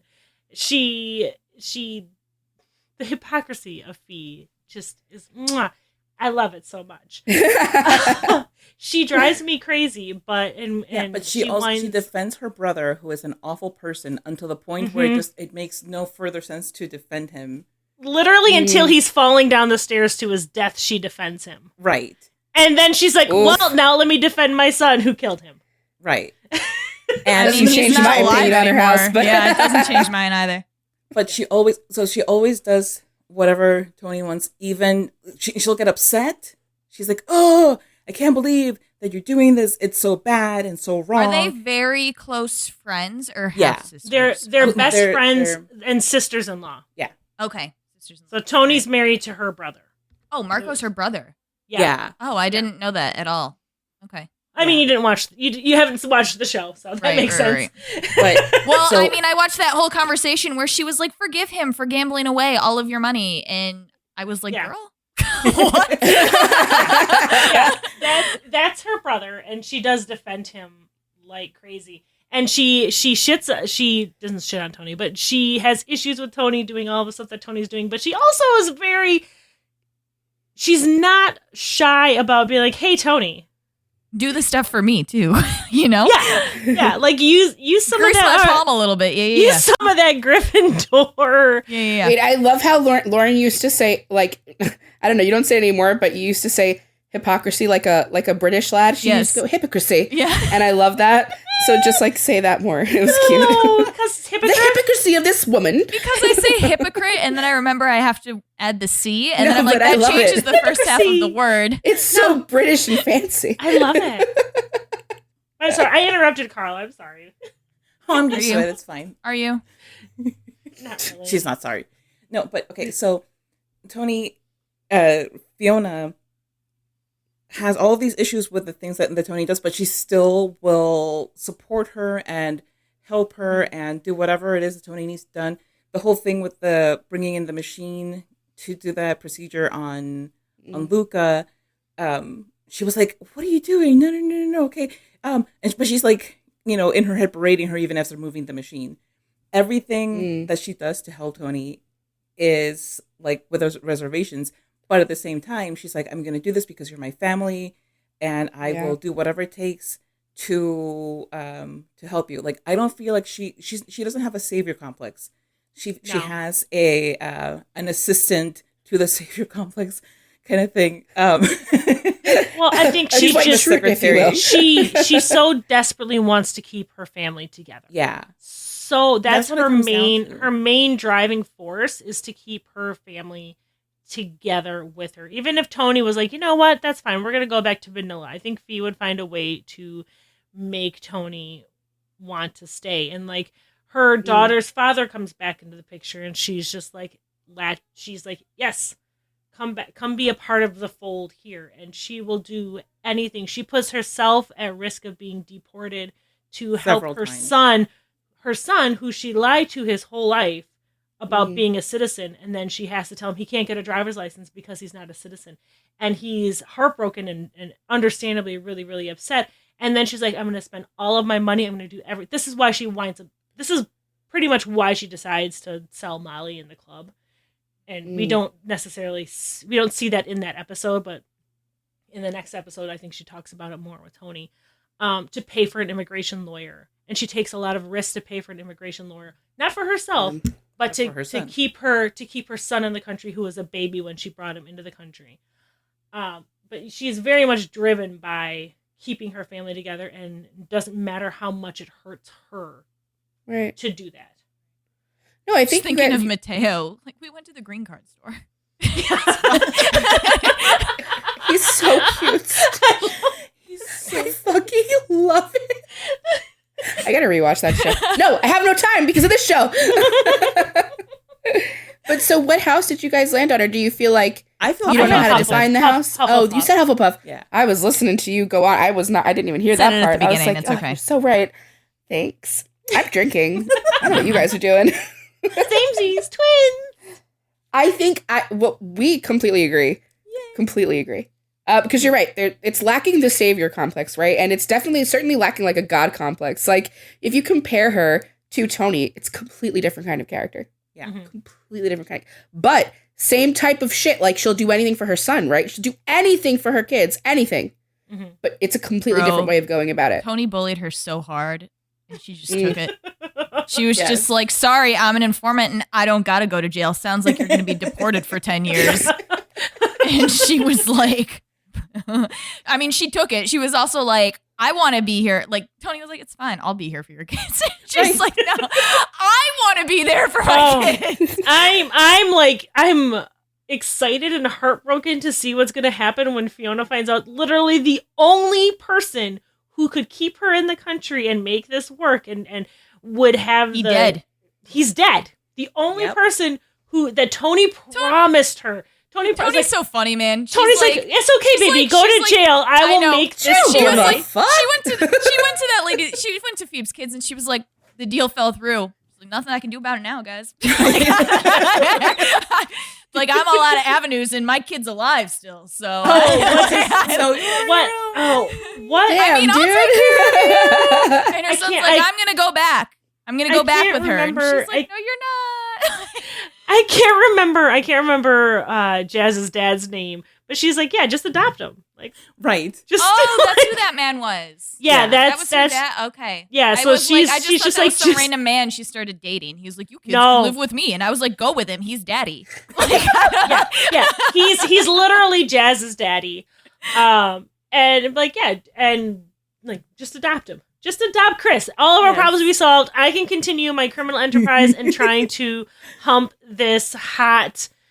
But I do. Tony's like, get him out of my sight. I have enough to do. I have a chronically ill kid. Like, I can't take more. Just right, exactly. It's like my plate's a little full right now, guys. She's like, your mom's getting deported, but my kid's in child protective services because of my actions. So who's really having a harder time? I gave my child. I stole metal equipment and gave my child illegal drugs. I mean, who's really having the problem here? But is he alive? Not I. But he's alive, and I did the best thing for him, no matter what any of you say, because you're all dumb and you guys just don't understand. Like, I think nobody leave her alone? She wants, like, the purest, simple. She wants her kid to be alive, and she wants to live with her kid. Like, can everybody just get with the program? It's not that hard. I do love that she seems to think, like, if I just keep explaining it to them in smaller and smaller words, for real, then maybe they'll understand. And they're like, lady, you're not a citizen. And she's like, I don't understand what your issue is. It's like, my son is sick. They're like, you are murdering and stealing money. And she's like, I still don't get it. What is the problem? It's like that meme with the little girl from Arthur with the sign in the door, and she says, I don't know. I don't care what it says because I can't read. Yes, exactly. Yep. Yeah. Perfect. She's like, you're telling me things, and your tone of voice is indicating that it's a problem, and I don't get it. Hey, make that meme. Okay. Put her head on I'll do it. No. She's like, your tone of voice seems to suggest that you have an issue with all this, and it's not. I don't get it. She's like, you've not seen the issue though. So I was like, she's very much like, you seem to have an opinion where I did not ask you or give you permission to have an opinion on this. It's very much like, and I don't have time for wrong opinions. So you don't understand. My child is sick and nothing else matters. I don't care about your rules and regulations. That makes me correct. President of the world. I can do what I want. This show stresses you weren't me the using hell the out. ECMO. and I finally figured out why. It's because Thony walks around for 43 minutes that the show lasts as if she's about to scrub up for a very important surgery. Like, everywhere she goes, it's like with this determination and this purpose. And like, I don't have time for you. I really have to scrub up for this surgery, which is, implicating myself into this situation and extricating myself out of the same situation in 2 minutes, and also getting myself out of that situation at the same time, but also bringing my sister-in-law into it, and then also bringing her out of it because I'm God. Yeah. But also, it's really convenient for her that Garrett died right when Armando was there, so he can help take care of her and make sure that she's fine. Right. And she can get him to protect her. Now that Russo's like, I am not going to sit here and like pant after you or do any like go crazy or do any of the bullshit stuff that Garrett did to try and make this work, because I feel like Garrett did not do any of the stuff for Thony out of like liking her or caring about her at all. She was a tool, and he did not care whether she lived or died. He was using her love for her son and her loyalty to Armando, because regardless of what we saw in these episodes, she's incredibly loyal to Armando. She will not turn on him. She straight up told Garrett, I will not turn on him. I will not turn him in. I will not give you any of the information you need. I can talk to him and see if he'll cooperate for you, but you're not going to get me to turn on him. Yeah, like, because you don't eat the golden goose. Yeah, well, yeah. But I think it's more than that. I think he's done so much to help her take care of her son and help her save her son. Right, and he's absolutely. really proven himself to be very useful to her, and not just like in a pragmatic, cold kind of way, but in a He's in a a great deeper moral way. support. He's very caring and all of that. They make out sometimes in his office, and it's super hot. They're Sorry, riding I on a didn't give you motorcycle guys that together, episode so she gets to either. pull into his Wow. abs. So I On think his for sure desk? there's that. Oh yeah, on the desk. She climbs on his motorcycle. He literally is like, his wife is arguing with him, and he's like, "I'm sorry, babe, I gotta go." And he like goes and he grabs Thony and puts her on the back of his motorcycle and drives off. yes. Perfection. Perfection. That is the most beautiful thing I've ever seen. It's so funny because I was completely agreeing with more like Carla's assessment of it. Like, it's logical, it's cold, he does more for her, he's the golden goose, whatever. And then Meg was like, and they make out on a desk, and he leaves his wife, and I'm like, oh, that too, for sure. For a Slytherin, won't forget it. She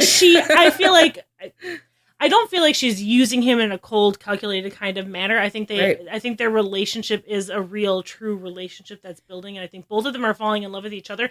It started though because she's like, this guy can help me take care of my kid. Okay, my answer just thought that it's both. It has to be. It has to be because a Slytherin has to calculate. So it has to be both. There needs to be a reason for this relationship. Yeah, absolutely. Emotions aren't real. I'm not saying that it's not. I'm just saying it's not only. Yeah, it's just equal parts. He's not only a means to an end for her. No. Whereas I can see that. For Garrett, she's the kind of hero. She's the kind of hero who would absolutely send him to his death with great regrets if she felt that she needed to. A honeypot. Yes. I don't know if I necessarily. I feel like the only time that would She's necessarily Elizabeth even Swann come into tying question. Jack Sparrow to the post. Like, I'm sorry, the crappy. I don't know if he's in her circle. No, I don't know. I think the only. I'm not getting it. Not yet. I really feel like for Thony, the only way only that her kid, man. The only person that she's So more far. loyal to really than Armando is Luca. Even Fee doesn't have that level. I don't think Fee's in her circle either. Go to jail. With Thony. literally. I think honestly, Luca's the only person that we see within this world that she puts above Armando, and she wouldn't Armando even have. Knows it. She That's wouldn't. why he's all over that kid. I'm your daddy now. Say it. Say it to her. Tell her. She wouldn't even have to do it because Armando would be like, he would offer himself up and sacrifice himself for Luca and Thony, I feel like, in a heartbeat over anybody else in the show. He loves Nadia, but I feel like he loves Nadia in a weird, abstract way. Their marriage doesn't feel like...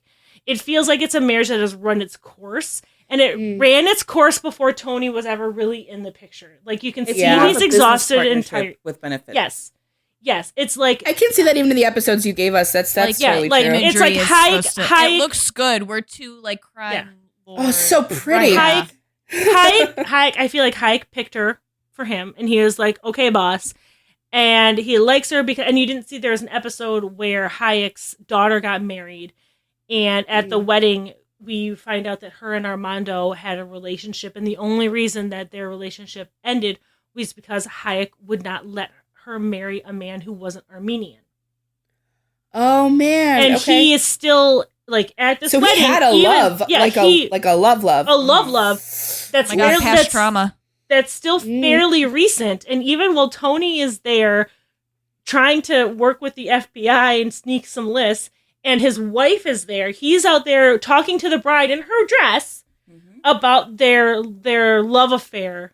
And they kiss. Drama. They literally kiss at the wedding and stuff like that. And it's like, and it's a whole thing. So I don't feel like he loves Nadia. On this man. I don't feel like he loves Nadia like Nadia loves him. I think Nadia very much loves her husband. She wants this marriage to work. She does everything she can to be what she thinks he wants. But I also don't think she knows him very well. She's kept it sexy and fun. But I feel like she really only knows Armando on a much more surface level than frankly than Thony does, who I feel like her connection with him is beyond like the usefulness and all that other stuff. But there's also a deeper thing where tragic. And once you both bonded watch over this all of the tragedy. episodes, you will see that Nadia is a Hufflepuff. This is tragically Hufflepuff of her. To see that the picture worked so perfectly. Really Why hard can't you just fit fucking the, fit? Yeah. Yeah. That makes me really sad for her. It is really sad. She's a fantastic character, and my heart breaks for her every single time. But this sucks. She tends to bury her own grave in a lot of ways. She does. But in the end of season 2, that finale, what I love for her is that, you know, what's his face dies, and she is the supposed inheritor because Camdar, thank you. Camdar dies, and because she the divorce papers never got filed, she will get all of his money. And when Armando's like, "Hey, look at all my money," she's like, "You mean my money?" So that makes because it turns out her marriage to Armando's not even valid because she was already married to Camdar, who is this big drug pin. So Armando's like, "Ooh, I'm free and clear. Nadia's gonna get all this money," and I'm excited for. It's a whole thing. I hope it's a lot hornier, dude. I hope it's a lot hornier. I feel like season 3 is going to be like leagues better than season 2. Because as mad as they were during season 2, like they really worked hard on season 2 to try and figure out ways to keep these two apart because their chemistry is so good. And it got to the point where it doesn't make sense that they're not together unless they come up with these stupid obstacles between them. Is Luca still a severe problem in season 2? Like, does he still have, like, is he still a driving force of an issue for her? His dad kidnaps him, and then his dad dies. He's always going to be her primary driving force. Right. Well, but what I'm saying is, if he has life-ending, like, pressing matters, a Slytherin woman, Slytherin mother, ain't no time for horniness. Well, she finds time in season 1. She finds time when things. But you know what that is? I think it gave her hope. That's after the transplant? No, before. Not even necessarily. It's that she had some degree of hope, whereas before she didn't have fucking any. She was like, we're getting there. And also, if I sex this man a little bit, we're definitely getting there faster. So Armando, all towards Luca still. Armando accidentally tortured the used car salesman, and then he decided that he was going to help her kid, and that's what they like. Oops. I think it's so. That's honestly one of my favorite scenes. Carl and I talked about it when it happened. When she tells Armando, "Hey, this guy won't donate to my son, no matter how much money. Can you go talk to him?" And Armando goes and kidnaps him and brings him back and locks him in a cage. I love that. And like starts punching, not light torture, like just a touch, a skosh of torture, a tiny bit of torture. And she comes in and she sees it and she's like, "What the hell are you doing?" And Armando's like, "I'm doing what you asked me to do. Why are you mad at me?" That is so Gryffindor. Please send help. He has such a puppy face. He has such a puppy face. He's so offended that she's mad at him. Like a cat that means mouse. Everything. He's like, "You told me to talk to him." And you're like, "Ew, I'm going to throw this away." And the cat's like, "But I brought you a present. Why didn't you made it work?" And then then she's like, "I'll drive him home," and she drives him home, and on the drive home she convinces him to donate to her kid for free, and then they have breakfast together. See, it is a perfect duo. It is a perfect duo. This is why TV can't stop doing it. Yes, it's so good. And oh my god, what's the actor? He's Lou Diamond Phillips. Lou Diamond Phillips is the guy, and he's so good. It's one of my favorite episodes, and I kind of wish we had told you guys to watch that one because I kind of wish you did too. This shit is funny. You're now free to watch. You can watch it. Series. Thank you. But I just think it's for the permission. It's so funny when she's just like, "This isn't what I meant." And he's like, "What do you mean? What else did you think I was gonna do? You know me." Now this is something that is like a total. I have another meme. Oh, you gotta put Thony over Ron Swanson. Where the doctor's asking, "Do you have a permit?" And then it's just Tony's face with the paper. "I do what I want." That would be fucking good.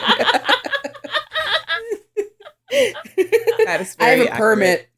Do what I want. Yes. But you gotta think of some more Armando means. Just anything that's a puppy dog or like, "Here, I brought Tony's you a present." easier, right? Like, in season 2, because all of this time in season 1, Fee has not met Armando, and she's just been talking crap about Thony and her crime work. And then she meets Armando, and she's like, "Yeah, I get it." Yeah. Well, everyone's like, "You must be sleeping with him. The only way he would help you is you're sleeping with him." And Tony's like, "I'm not." And Amarda's like, "She's not." No, I'm not. I just found a Gryffindor man. I found the one crime lord who is like, and you maybe. I love them though. I so think sexy and pathetic. I am here for what's their ship name again? Armony? Tarmando? Armony. Oh, Armony's better than what the fuck I said. Armony. Tarmando. Said in the whitest ass accent. Tarmando. Tarmando. I like on that HBO there. They got that show and they got that Fox, Tarmando. I do like Fox, them together. Yeah. Season 1's on HBO, but season 2 Okay. is on Did it start on and HBO? it airs on It airs on Fox. I don't know why I went to Okay. HBO. That's weird. I know. It feels like HBO quality. It feels like an HBO show. I'm surprised that it's Fox. It's really good. Like I really enjoy it. The second she's on the floor and she's like, I know how to get rid of a body. I was like, hooked. I would watch the shit out of this. It was so good. I've been spoiled more than I'd like, but that's my own fault. Fine. There's so much more. Like there's so much that we're not even telling you. There's so much more that there's we just didn't no even time. get into. Yeah. That's fine. I am going to end up watching. So there's 2 full seasons, and you're waiting for season 3. And when does season 3 come out? I don't know. It got renewed. It got renewed. This show premiered in good. Okay. January of 2022, and there's 2 seasons, and a 3rd season is set. I'm looking to see when the 3rd season is supposed to come out, and it's not showing, but it did get renewed for a season 3. I feel like I can never find out when shows are coming back now with the internet, and you would think it would be easier, but I remember going to like the grocery store and opening up TV Guide magazine, and that shit would tell me when the shows were coming back. Yep. And the internet's just like, and maybe frankly, 2024. We got 2 seasons in 2022. Like wow. this season 2 ended before 2023, I think, or early into 2023. Damn. Okay. So like So maybe early 2024. Fingers crossed. And I do.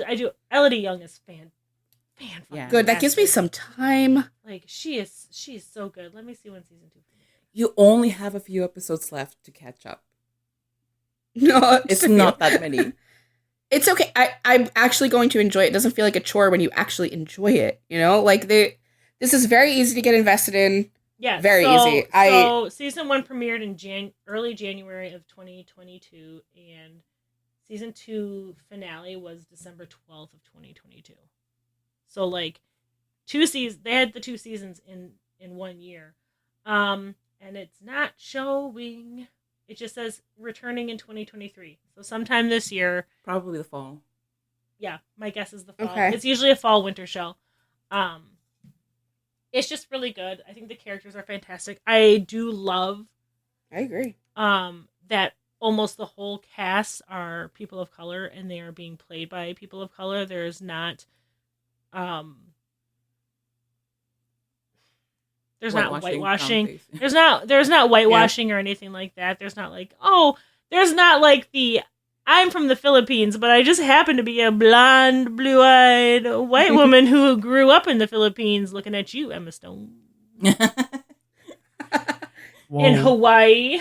At least she feels bad about it, I guess. A native, at least there's unlike that. Scarlett Johansson, who's like, I'm going to play a tree if I want, bitches. Like, maybe don't compare humans to inanimate objects. People are so stupid, bro. But I love it. I really love seeing an Asian American woman as the lead, as a romantic lead. I think she's fantastic. I think the show's so good. I love how it portrays the police as a harmful force in people's lives. And one of the things the show really does that we didn't really touch on is, because it's not super relevant to this particular conversation though, is what life is like as an undocumented person in this country. For real. Yeah. And what struggles, from huge struggles like trying to get like not being able to take your son to the emergency room because you'll get deported because ICE is waiting for you, to the mundane struggles of driver's license or any kind of assistance that you might need. And I think it's so good. It's mwah. Now, and like it takes a lot to break through my Pedro Pascal haze these days, and I was watching it again today because I think it's a really great show. And Armando's super hot and such a himbo. He really is. I agree. That's true. He is, and I don't care. I love him so much. Like, give me a thirsty man who will do anything for the woman, who will simp after the woman he wants. I don't care. If it's not me, I don't care, because I would get really annoyed. I'd be like, can you please go away? Find a life. This is the symbol I use with the students for me too. So just know. Quiet agreement. I do the thumb tap when I'm like, yep, you're right. I like that. Thank you for bringing a really good show to our attention. It's very appreciated. It is. Hopefully now you'll watch Mandalorian. I think we're both gonna finish this. Truly, at some point. Yeah, it was it's worth it. So I think what you said is all really true. It's got a lot of important themes. It's beyond that. It's well acted. It's well scripted. Mm-hmm. It's well done. It's well produced. It looks like HBO quality. The plot is so engaging and interesting. And it's just, I don't know if you're listening to this if you haven't seen it yet. What are you, crazy? But go watch it if you haven't. If you just like listening to us talk, that's fine too. Hi, love you. They love the host. But go watch the show. created and written by a woman. Fantastic. Of course it was. Love that. Pretty sure by an good Asian woman. Yeah. Yep. That's great. Well, y'all are on hiatus right now, but you want to plug coming back? Yes. We're recording our first episode back actually on Friday with your producer Hannah. Yay! Yes, we are taking a ride through the Pedro Pascal vortex. Our podcast comes back on March the 20th, and we are coming in hot with Pedro Pascal times Pedro Pascal times Pedro Pascal. Yes. What are you doing, Mando, Joel, and Oberyn? Okay. Oberyn Martell. Hannah, your producer Hannah will be joining us. Wow, it's already done? No, we're recording on Friday. So I guess I know what the correct answer is. So where can we find you guys when everyone's ready to tune into that episode? Well, you can find our podcast wherever you get your fine podcasts. And even all the ones that are not so fine, the ones that are even just fine. You can find us podcasts are sold. Also. Yes.